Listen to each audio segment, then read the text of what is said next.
So we want to welcome you to our tutorial series, and we're going to talk about the basics, our first actual tutorial for Cinema Mocap. So a few things we're going to talk about is setting up the Kinect or the sensor that you're using. The next thing we're going to talk about is respecting the Kinect and certain things the Kinect can't do. And then finally we're going to get into the software itself, and we're going to talk a little bit about using Cinema Mocap. So let's start with setting up the Kinect sensor. So the first thing you want to do is make sure that you have the right height. So your Kinect sensor should be about 3 feet from the floor.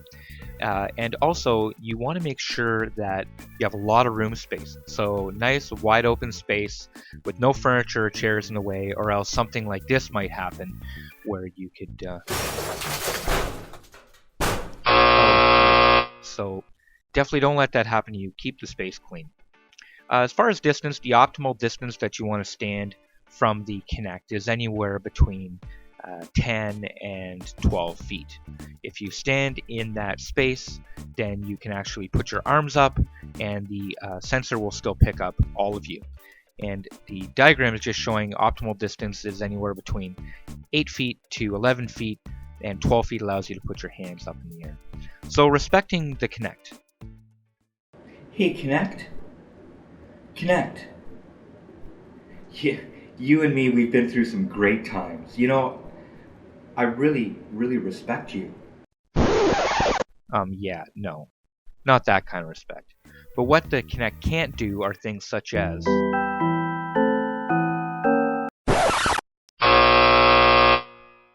no 360-degree turns.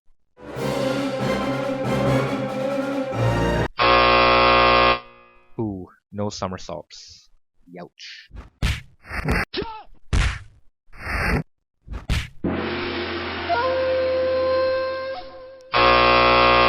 Definitely no super fast movement or crazy kung fu. But what Cinema Mocap can do is a lot, such as idle movements, walking forward, walking backward, waving, karate chopping, robot dancing, unholstering a weapon, holstering a weapon, jumping, shimmying, zombie walking, kicking your cat, kicking your dog, petting your cat, punch, drink. Yeah, Cinema Mocap can do a lot. So let's actually get into using Cinema Mocap. And before we can do anything, the first thing we have to do is actually get Cinema Mocap from the Unity Asset Store. So I'm just going to go to Window, Asset Store. And we're listed under Editor Extensions. Right now here you'll see us at the top of the page, but we're also under the Animation category. You can also do a search for Mocap and you'll find us there. When we choose to buy the software, we can choose what way we would like to purchase. In this case, I'm going to use PayPal, the easiest way, and just accept the terms and hit purchase, and go through the motions of actually getting Cinema Mocap bought. Once that's done, we're going to open the Download Manager, and you're going to see Cinema Mocap in your Download Manager ready to download and install into Unity. This will happen automatically when you hit the download button, and it's going to import the package contents. Click the import button, and now it's actually in the software. So if we go to Window, Cinema Suite, open our About menu, you can contact us with support, Twitter, Facebook, that kind of thing. But the first thing we have to do with Cinema Mocap is install the Microsoft SDK. Best way to do that is to open up our documentation. It's located inside the documentation folder within Cinema Mocap. And go ahead and open the PDF. Scroll down to the install section, and we've provided a link to download the SDK. When you click on that link, your browser will open, the file will download automatically, and then you can start the install. It is very important that you don't have your Kinect plugged in during the install process for the SDK. Once it's complete, you do not need to download the developer toolkit, just hit close. Now we're going to go to Window, into the Cinema Suite drop-down, and open Cinema Mocap. When you open Cinema Mocap, it's just like any other Unity software extension. We can move it around, we can resize it, we can dock it with other windows, and it works really well in a dual monitor configuration.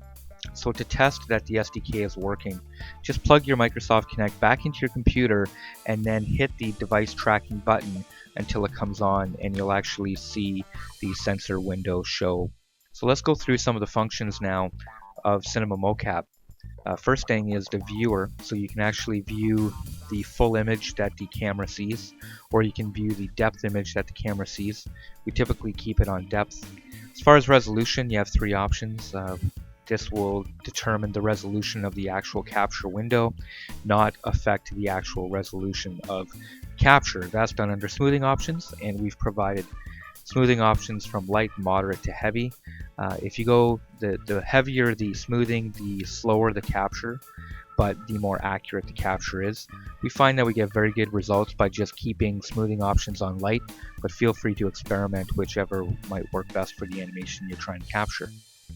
The joint view are the joints that will display on the subject, and here we have a person standing, and when you turn the joints off, those node points disappear, and when you turn them on, you'll see them. We've provided a radar tool on the right side, and the blue dot represents where you're standing within the mocap area. Stay inside the radar and you won't get into too much trouble. So what we're going to do next is create a file name. We're going to call it wave, and we're actually going to generate a model preview. So by hitting the model preview generate button, it'll actually drop into your scene a character called Cinema Mocap Humanoid, which I'm just centering on here. And now when the subject steps back in, the model will update inside the game view and actually reflect what he is doing. So we're going to do a quick recording. We can pick a start delay from anywhere between 3 and 10 seconds. We're going to start with the 3-second start delay, and I'm going to hit the record button. And now you're going to get an actual countdown in the recording window when I hit the button, and you'll have a red record light appear, and the subject's just going to do a quick little wave here and bring his arm back down, and then we're going to stop the recording. Once that's done, you're going to see that we've created a file under Cinema Mocap Animations called Cinema Mocap or Mocap Humanoid at Wave. Wave is the name of the animation, and it's attached to an FBX compatible Collada model, and the animation is baked in. So now when we hit the preview button, you can actually see the wave that's been attached to that new model. Now, because we do that, we can integrate with Mecanim. So we're going to go back and use our Estrella model from the Robot Lab scene, and there's our wave again. And we're just going to go and apply that wave to Estrella. So the first thing we have to do is select our model that's been created, and for it to work in Mecanim, we have to make it a humanoid animation type, and we're just going to apply that. And now that we've done that, we can go into our project and we can actually create a new animation controller, and we're going to just call it Estrella Wave. I'm then going to go inside the animation controller, and I'm just going to create a new state, keep it very simple here. And that new state, what I want to do now is just apply a motion. So I'm going to actually apply the wave animation that we just created with Cinema Mocap and apply it to that empty state. Once that's done, I'm going to then want to apply that animation controller to Estrella. So I'm going to select the Estrella avatar and drag the animation controller into the controller area in the hierarchy. And once that's done and I hit play, now you can see that Estrella is going to do the wave, which is the same wave animation that you captured with Cinema Mocap. In future tutorials, we're going to cover how you can use animations captured with Cinema Mocap and edit them in Mecanim to do some pretty cool stuff. This is just the basics, so really we just want to show that you can actually loop this wave. So we're going to have Estrella do a loop. We've got a nice loop match. We're just using basic Mecanim tools to do this. And once our loop is selected, we're going to hit apply, and then we're going to start the game, and Estrella is going to go ahead and she's going to just wave over and over again, and she's going to say bye bye, thank you for watching our tutorial, our first tutorial on Cinema Mocap, the basics. Please feel free to contact us through our website cinema-suite.com or through our support at cinema-suite.com. Thanks for watching. Take care.